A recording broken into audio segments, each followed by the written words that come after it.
Welcome to The Way, the Truth and the Life. My name is Sandra and I pray that the testimony you are about to hear strengthens your faith and draws you closer to Jesus. All right, welcome everybody. Today I have Katrina, my good friend, with me. Hi. And she has an amazing story and she's very courageous and brave, and thank you for coming on today. Welcome, thank you for having me. Sharing with us. Tell us a little bit about yourself. Where do you work? What do you do?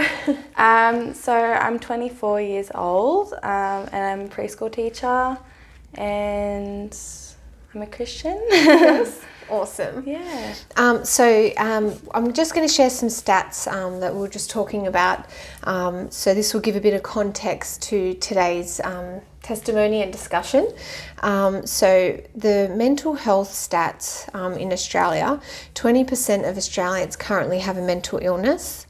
11.5% of those have one disorder and 8.5% have two or more disorders. Which is about 1 in 8 Australians suffering with mental health. And also 2 million Australian adults, so female or male, have experienced at least one sexual assault since the age of 15, so quite young. And today, you know, the story that we're going to hear breaks the stigma around, we're breaking the stigma around mental health, and really what God can do to restore. And Katrina's actually written a book, which she's got here, Love Lost, Love Found. And I read this book in 2 nights. So I got the ebook version on Amazon, and I was in tears. It was a beautiful story and it really touched me. And yeah, do you want to share with everyone a little bit about your story without obviously giving away too much? Yeah. So I was kind of inspired to write this book in, I guess, the low moments of my life where I was kind of wondering, where is God? Like, I feel like a lot of people are thinking that way when you're going through trauma or you're going through abuse or you're going through neglect or whatever it is that you're going through. That is kind of the time that my faith was the strongest. Yeah. And I feel like God is really there in the midst of brokenness. And I actually wrote something in here, which I'd love to share. So it says, in the midst of our brokenness, we long for something more, a companion to share our deepest thoughts, or a hug to heal our broken soul. I may be broken, you may be broken, this world may be broken, but we can put our hope in Jesus Christ, who allows us to shine like a lighthouse on a hill. This light extends far into the night sky to help us guide away from the rocky path. So basically my book is about my life and my journey and how I overcame trauma and sexual abuse and just dealing with mental health in general. So for me, I've been diagnosed with bipolar type 1, and it's a real roller coaster journey because sometimes you're up and then you're down. And I think the media really gets it wrong when they're displaying mental health, especially like in horror movies or even sometimes in just TV shows. They might say, oh, well, that person's crazy, they might have bipolar. And it's really hurtful to people who are actually trying to deal with getting a diagnosis for one and then dealing with a diagnosis for 2. So I'd just like to break the stereotypes around that and around, I guess, being a victim for sexual abuse, because I don't see what happened to me as being a victim. I don't want people to feel sorry for me, and I'm not doing it for a sad story. I'm actually trying to do it for self-empowerment and for empowerment for other people to reach out, because if you are being abused, you have been abused, you're going through trauma, there are people who can help you. There are hotlines, there are friends, there are family, you know, it could be your faith, it could be anything that gives you a sense of peace that can help you to deal with the things that you're going through. Yeah, and when you were going through that, you mentioned earlier to me that you read another book that helped you. Do you want to tell us a bit about that book and how that sort of helped you to share your story and have the courage to, you know, be here today with us as well? Yeah, definitely. So I read a book, I think it was called Hidden Light in a Dark Corner, something around the lines of that. And it was by Wendy Blight, and she's an amazing writer, amazing author. And I actually reached out to her when I was writing my book, and she responded back and said, oh, you know, that's great that you're doing that. But her book was a bit similar to mine, where it's got the same Bible passages, like the same kind of Bible passage format. Not the same Bible passage, sorry. Yeah, and she talks about her journey with sexual abuse and just with other things in her life, and how she came to God, and how she, you know, used her faith with Jesus Christ to kind of overcome those things. And I remember when I was reading it, I was really shocked at how much detail that she went into, and, you know, the outline of her abuse and the things that happened before and things that happened after. And it made me kind of think that there is no one way of being abused. Like, you can be abused in multiple ways. Like, rape is not just has to be something that is forceful and someone who's armed or something like that. It could just be unwanted conversation. It could be unwanted touching, you know, stalking, anything like that. So I kind of lost where I was going with this. That's all right. I think it helped you. You were saying to me before, it helped you share your story. So what? When did you decide that you would, you know, put your story into a book, and how did that sort of come about? Well, I've always been a very passionate person, and I've always had a lot to say. That's for sure. So I guess it just kind of happened when I was alone with my thoughts, and I had been journaling a lot throughout my life, and I just came to a point where I said to my mum, actually, Mum, I want to write a book. And she's like, yeah, I'm sure you can write a book one day. And I guess that's just what happened. God just put it on my heart.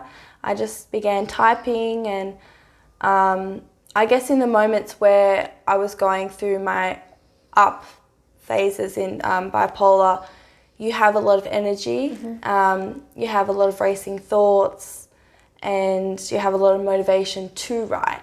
So in times where I couldn't sleep, say at like 2 o'clock in the morning or so, I would actually be writing my book.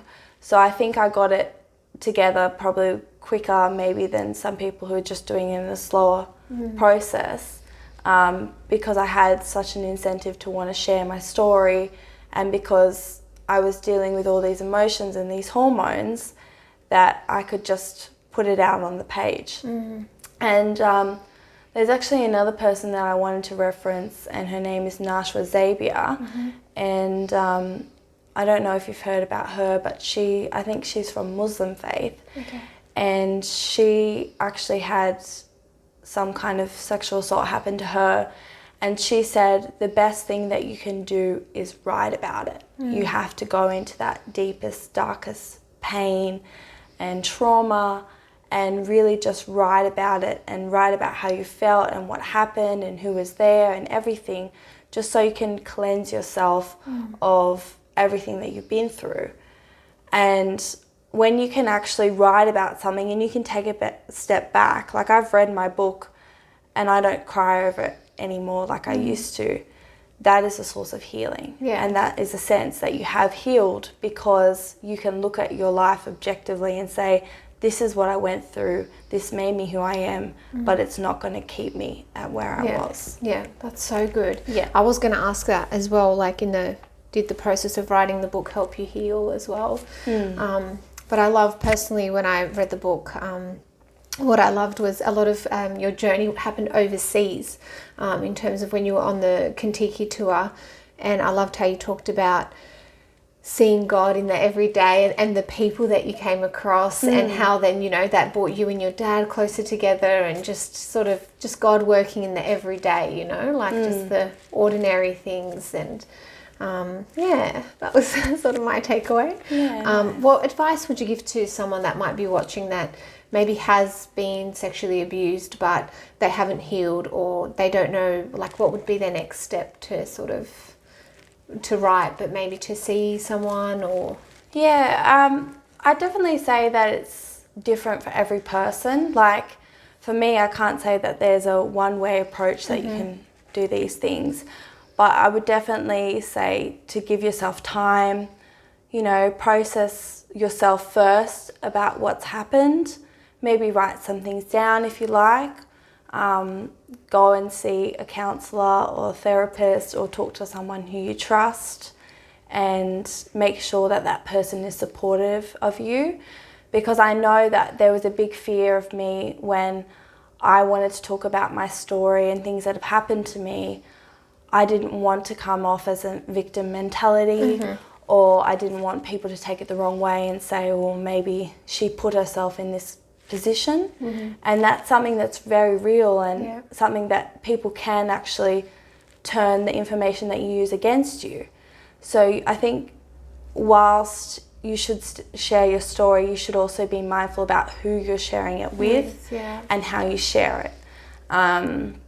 But definitely give yourself time and know that it's not your fault, and you know these things happen, and it's terrible. Like you said, with the statistics, it's unfortunately more of a daily occurrence than we realise. But that way, if we talk about it and we can break that stigma and we can have a supportive network for women and men who are suffering any type of abuse or any kind of trauma or mental health problems, I think that's the first step to it. That's so good. I love that.